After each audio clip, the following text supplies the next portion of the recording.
Jamais sans la grâce, une dévotion matinale proposée par l'Église évangélique de la grâce en collaboration avec l'Institut théologie de Cotonou.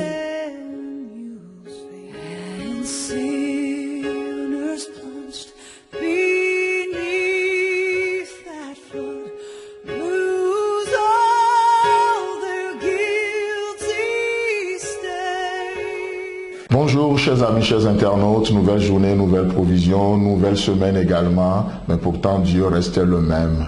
Amen. Waouh, c'est merveilleux. Nous entrons dans cette dévotion, mais nous voulons aussi vous rappeler une annonce très importante. Il y a quelques jours en arrière, nous avions partagé un projet, une vision avec vous, celui de réaliser un studio que nous avions déjà commencé. Mais là, on est à bout de souffle et nous crions à nos auditeurs, à nos auditrices de nous venir en aide. On vous avait envoyé le projet. Même dans le test qui accompagne cette dévotion que vous avez reçue, vous pouvez voir le lien par lequel vous pouvez faire vos dons par PayPal, ou bien vous pouvez nous appeler directement si vous avez d'autres moyens par lesquels vous pouvez nous faire parvenir vos dons. Vous pouvez nous contacter au 00229 94 75 80 20. Que Dieu vous bénisse ce matin. Amen. Alors, donc, plein de questions nous ont été posées dans la semaine et nous tenons à répondre dans cette semaine continuée par rapport à ce thème, terre promise, terre à conquérir. Et donc, pour ce faire, je vous propose le passage de la semaine passée, Nombre chapitre 13, versets 30 à 33, où il est écrit: Caleb fit taire le peuple qui murmurait contre Moïse. Il dit: Montons, emparons-nous du pays, nous y serons vainqueurs. Mais les hommes qui y étaient allés avec lui dirent: Nous ne pouvons pas monter contre ce peuple, car il est plus fort que nous. Et ils décrièrent devant les enfants d'Israël le peuple qu'ils avaient exploré. Ils dirent: Le pays que nous avons parcouru pour l'explorer est un pays qui dévore ses habitants, et tous ceux que nous y avons vus sont des hommes d'une haute taille. Le verset 33. Et nous y avons vu les géants, enfants d'Anak, de la race des géants, et nous étions à nos yeux et aux leurs comme des sauterelles. Amen.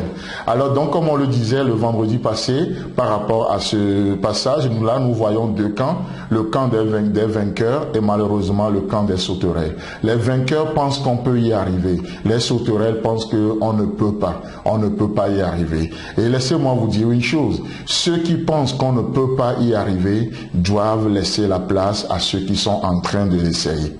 Encore une fois, je le répète, ceux qui pensent qu'on ne peut pas y arriver doivent laisser la place à ceux qui sont en train de l'essayer. Vous savez, nous avons une promesse certaine, que ce que Dieu dit, il accomplit. Que Dieu n'est pas un homme pour nous mentir. Dieu nous a parlé de notre Canaan. Il nous a parlé de cette vie de victoire. Parce que c'est ce que Canaan symbolise, comme on l'avait dit la dernière fois. N'est-ce pas? Donc, Dieu qui nous accompagne, il n'est pas un homme pour nous mentir. Et si Dieu nous a dit qu'on peut y arriver, on peut y arriver. Dans cette journée, je ne sais pas ce qui t'attend. Je ne sais pas ce qui m'attend. Je ne sais pas ce qui constitue ton défi dans cette journée. Ça peut être un problème de santé qui est un défi pour toi, ça peut être un problème relationnel qui est un défi pour toi, mais laisse-moi te dire qu'avec Dieu, nous ferons des exploits. Avec Dieu, nous avons le droit d'essayer. Notre Saint-Esprit, notre Caleb, le Saint-Esprit est en nous. Et il dit: montons, vous n'êtes pas seul à combattre dans cette journée.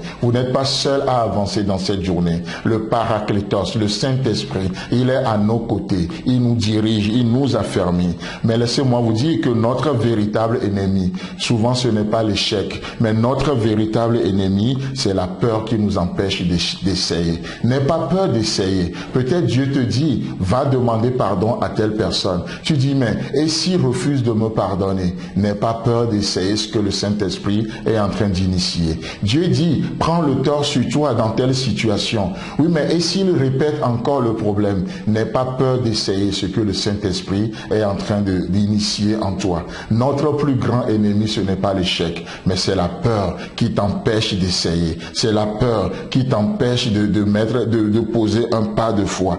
Je connais un homme public qui s'appelle Nelson Mandela. Il a affirmé ceci, que je trouve loin de toute polémique liée à la personne. Je prends cette pensée où il est dit: je ne perds jamais. Soit je gagne, soit j'apprends.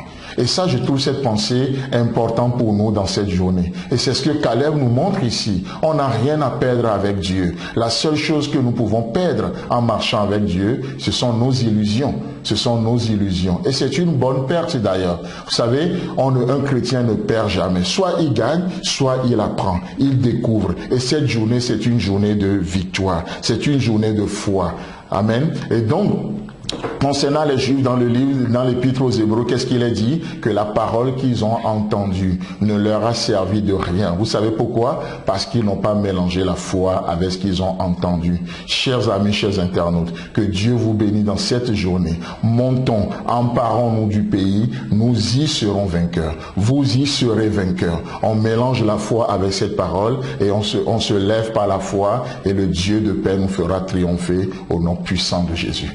Amen. C'est tout le temps que nous avons. Si vous avez aimé cette dévotion, parlez-en à vos amis. Parlez-leur du message de la grâce et de ce qu'il fait dans vous. Pour un sujet de prière, une question ou plus d'informations, contactez-nous. Téléphone 64 88 35 87 ou 96 42 69 05 ou par WhatsApp au 94 75 80 20.